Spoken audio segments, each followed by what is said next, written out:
नेहा जी ये बताइए कि चाचा की जो तस्वीर आज अखिलेश जी ने ट्वीट की, इस तस्वीर के सामने आने के बाद सवालों का जो दायरा है वो बड़ा हो गया है, सवाल बदल चुके हैं, क्योंकि अभी तक लग रहा था कि अगर घर से कोई एक बड़ा नाराज है तो दिक्कत हो सकती है।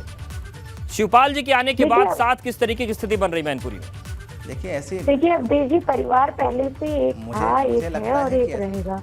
ये भारतीय जनता पार्टी ने जिस तरह से प्रोपेगेंडा फैलाया और इस प्रोपेगेंडा को हवा देने का काम मीडिया ने किया है, ये पूरे देश के, उत्तर प्रदेश के और मैनपुरी की जनता देख रही है। परिवार शुरू से ही साथ था है और पूरे चुनाव ही नहीं, आगे भी हमेशा परिवार साथ रहेगा।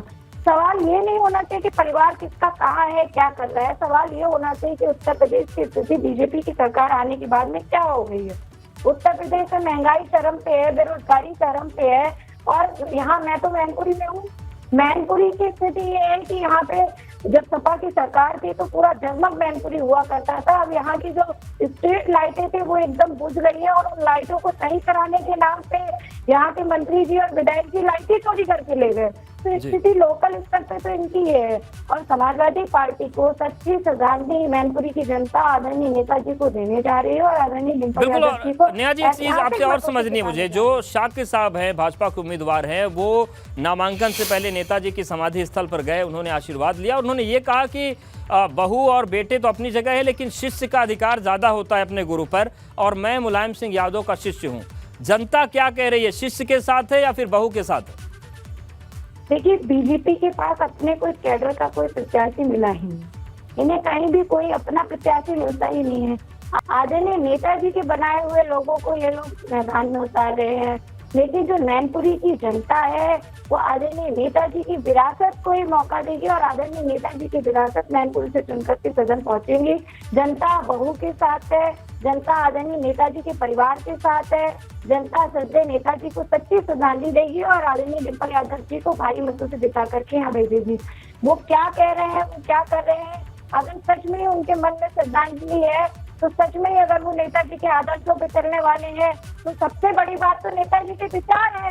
नेताजी का विचार समाजवादी विचार था, तो नेताजी के विचारों पे लड़ने वाला और आगे बढ़ाने वाले जो लोग होते हैं वो आदरणीय नेताजी के परिवार का सपोर्ट, बिल्कुल परिवार का सपोर्ट उन्हें करना चाहिए। बिल्कुल नितिन भी हमारे साथ जुड़ गए। नितिन ये बताइए कि जो आज की मुलाकात हुई है, इन तस्वीरों के कयास बहुत समय से लग रहे थे लेकिन फाइनली आज ये तस्वीर आ गई, क्या संदेश कार्यकर्ताओं के बीच दिया गया है शिवपाल यादव की तरफ से? क्या कुछ माहौल बदला है मैनपुरी का इस तस्वीर के सामने आने के बाद?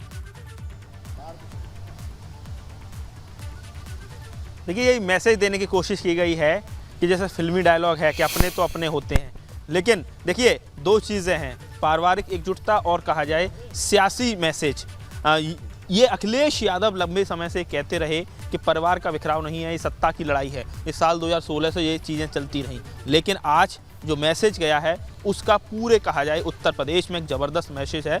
और तमाम कार्यकर्ताओं से हमने बात की, उनका कहना है कि हमारी ताकत दोगुनी हो गई है।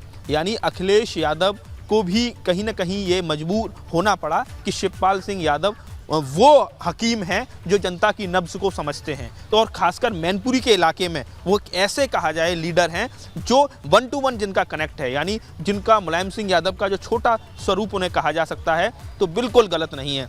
जितने भी इलेक्शन हुए हैं मैनपुरी के, जब भी इलेक्शन हुआ और पूरी जिम्मेदारी शिवपाल सिंह यादव उसको उठाते थे। पूरा वॉर मैनेजमेंट, जो पूरा इलेक्शन मैनेजमेंट होता था, लोगों से किस तरीके से संवाद कायम करना है, कहाँ मेहनत करनी है, किस बूथ पर क्या मैनेजमेंट करना है। नितिन यही जोड़ी जो थी मुलायम सिंह यादव जी की और शिवपाल की, इसी जोड़ी ने कमाल किया मैनपुरी में भी, पूरे प्रदेश में। लेकिन आज की जो बातचीत हुई है, वो जो समझौते हुए हैं, ये लॉन्ग टर्म है या फिर केवल इस चुनाव के लिए है? देखिए बिल्कुल, देखिए ये सियासी मजबूरी है या वाकई में दिल मिल गए हैं, ये सारी चीज़ें मैनपुरी उपचुनाव के बाद देखने को मिलेगी। देखिए जो हमें सूत्रों से जानकारी मिली है, इस बार शिवपाल सिंह यादव ने कोई गलती नहीं की है। जिस तरीके से 2022 का विधानसभा चुनाव 100 सीटें मांग रहे थे, 1 सीट पर समझौता करना पड़ा, वो भी समाजवादी पार्टी के सिंबल से, लेकिन इस बार प्रॉपर बार्गेनिंग की है शिवपाल सिंह यादव ने। और ये सारी चीज़ें धीरे धीरे सतह पर आ जाएंगी कि क्या बार्गेन किया है। और इस बार जिस तरीके से उन्होंने बहू डिम्पल को आशीर्वाद देने की बात कही है, पूरे मजबूती से पूरे प्रसपा के संगठन को लड़ने की बात कही है, लेकिन बदले में अपने लिए सम्मान और राजनीतिक हिस्सेदारी की बात भी कही है। और अखिलेश यादव कहीं ना कहीं इस पूरे प्रकरण में झुकते हुए नजर आए हैं, क्योंकि आप समझ सकते हैं कि जब 94,000 वोट से मुलायम सिंह यादव 2019 में जीते थे तो करीब 70 से 75,000 की लीड तो जसवंत नगर से मिली थी। और ऐसे में ये पता है कि जिस तरीके से बीजेपी ने अपने टॉप कमांडर्स उतार दिए हैं, बड़े लीडरान की पूरी फौज उतार दी है, और बीजेपी के लड़ने का जो आक्रामक तरीका होता है उससे हर कोई वाकिफ भी है। तो ऐसे